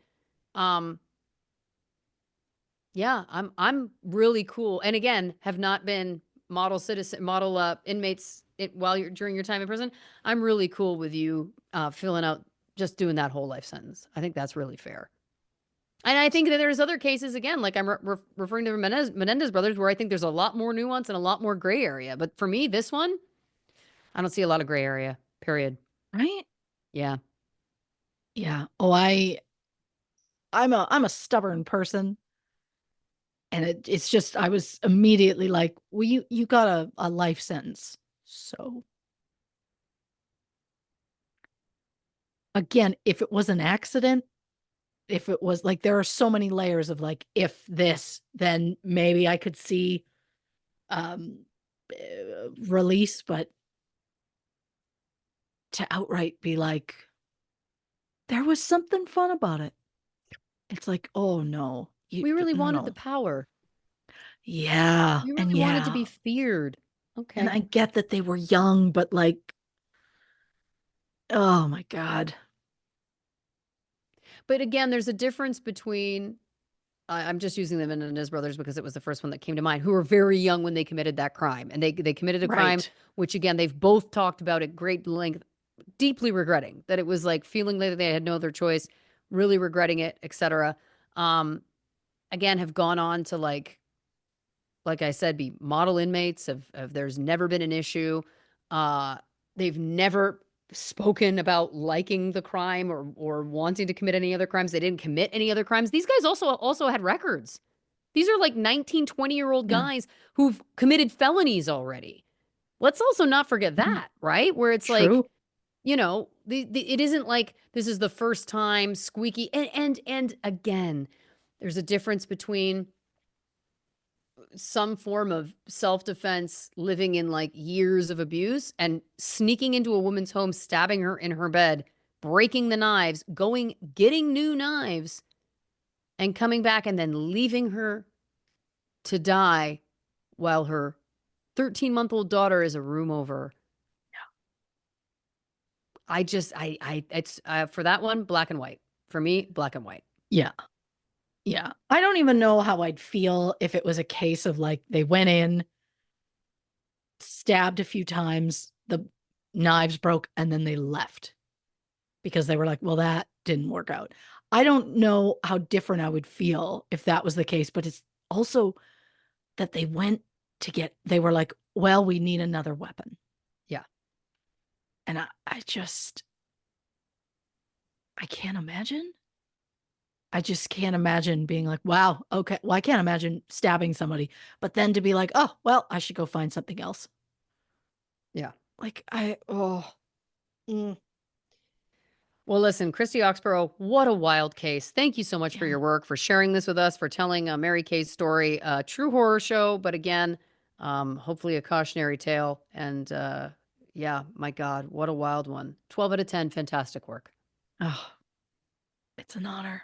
And we thank you, dear listeners, for joining us on this episode of the show. If you haven't already, give us a follow on the socials on Instagram, Facebook, and YouTube at True Crime and Cocktails, on Twitter at Not Detectives. If you'd like some bonus content, go over to patreon.com/True Crime and Cocktails to learn more about our subscription-based service over there. And of course, the only place for official True Crime and Cocktails merch is, of course, truecrewmerch.com. So check that out as well if you're interested. Christy, do you want to tell the people about next week's episode? On the next True Crime and Cocktails, Alexandra the Cherrick. Ooh, another one I'm not familiar with. So I'm very excited to learn more next week. Do you want to say goodnight to the people? Good night, Ginger Boy. Good night, Ginger Boy.